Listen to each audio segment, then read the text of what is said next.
You know that sound. It is the sound of the floorboards creaking at 3 in the morning.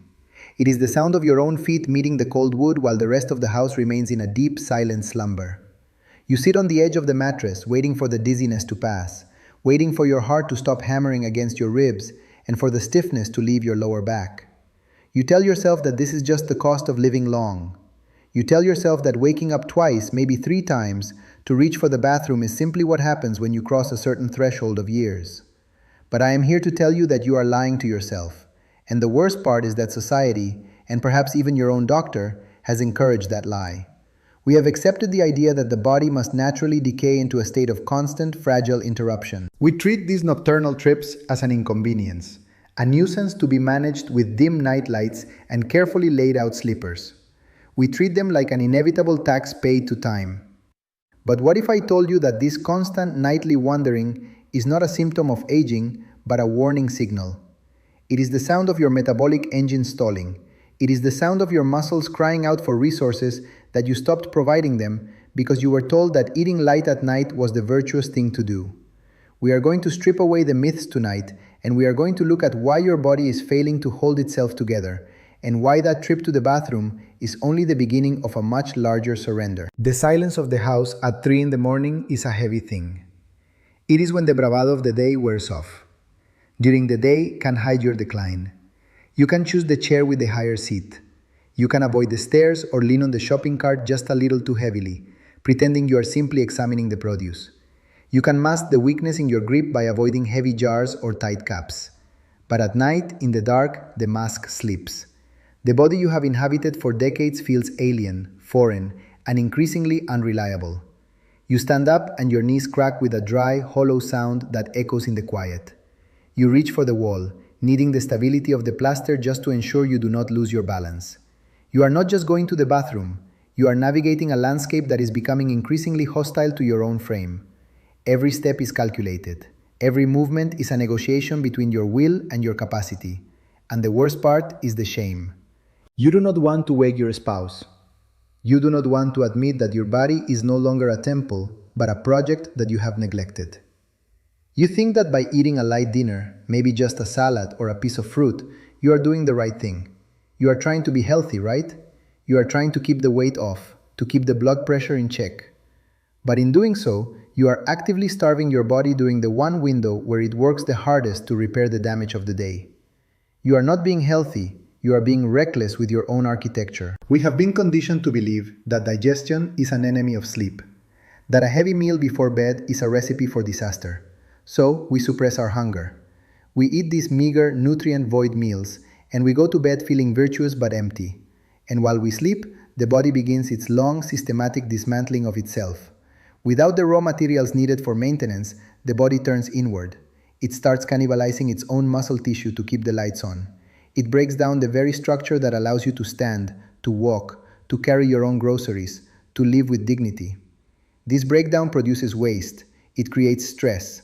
And that stress, that systemic exhaustion, manifests as a desperate need to void fluids, as a hormonal cascade that forces you out of bed, exhausted and dehydrated, in the middle of the night. It is a vicious cycle. You wake up, you lose sleep, your metabolism suffers further, your muscle mass drops, and the next night the cycle repeats, only with slightly less capacity than before. If you are tired of being a prisoner to your own physiology, if you are ready to stop treating your body like a failing machine that needs to be parked in the corner, you need to understand the mechanism behind this decay. I have put together a breakdown of the specific nutritional protocol that changes this equation, focusing on how to provide the building blocks your body needs to stay anchored and strong throughout the night. If you look in the pinned comment below, I have laid out the exact approach that shifts your metabolism from catabolic destruction to anabolic preservation. Take a look at it. It is not a quick fix. It is a structural change to how you fuel your existence. Join those of us who are deciding that we are not done yet. And let me know your age and where you are watching from in the comments. We are building a community of people who refuse to fade away in the dark. Consider for a moment the biology of the night. We often think of sleep as a period of inactivity, but it is actually the most active phase of your biological life. It is the time when the heavy lifting happens. Your hormones, your nervous system, your cellular repair mechanisms, they are all working to patch the holes caused by the day's friction. But they cannot work if there is no foundation. Imagine trying to build a house without bricks. You can have the best architects, the best workers, the best blueprints, but if the material is missing, nothing happens. When you go to bed empty, or fueled only by simple sugars that spike your blood and leave you crashed by midnight, you are essentially starving your own construction crew.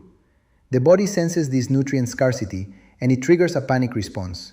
It elevates cortisol, it disrupts your sleep architecture, and it forces a metabolic crisis that you interpret as the need to get up. But it is not a bladder issue. It is a structural stability issue. We have to stop looking at the bladder and start looking at the protein metabolism. We have to start looking at the way you fuel your muscles so they can hold their tension, so they can maintain the tone that keeps your body erect and your joints secure. When you provide the right fuel, the kind that sustains, the kind that releases slowly and steadily, the body can finally rest. It can focus on repair rather than survival. And when the body is in repair mode, the systemic inflammation that drives your frequent nocturnal awakenings begins to subside. You are not just sleeping better, you are literally rebuilding your capacity for the next day. This is the threshold where you stop being a passenger in your own aging process and start becoming the architect of your own physical reality. It takes courage to admit that what you were doing was wrong. It takes grit to change the habits of a lifetime, especially when those habits were sold to you as the height of wellness. But look at your hands. Look at the way they have changed, the way the skin is thinner, the way the veins are more prominent. That is not just age. That is the visual record of muscle wasting. It does not have to be your permanent state. You have the ability to re-stimulate your metabolism. You have the power to feed your muscles the amino acids they are screaming for. You can change the way you wake up. Imagine waking up in the morning, not because your body forced you to, but because you are actually rested. Imagine stepping out of bed and feeling your feet hit the floor with firmness, without the need to find the wall, without the fear of a wobble. Imagine having the strength to open that jar, to lift that grandchild, to walk that extra mile without the dread of the return trip. That is not a fantasy. That is the result of intelligent, deliberate action. We are done with the passive acceptance of decline. We are done with the whispers that tell us we are just getting older. You are not getting older. You are getting sharper. You are getting more intentional. And you are taking back the autonomy that you thought was lost to the night. Stand tall. Keep your eyes on the horizon. The night is no longer your adversary. It is your sanctuary for building the strength that will carry you through every day that follows. You have earned your independence. Now, you must choose to maintain it.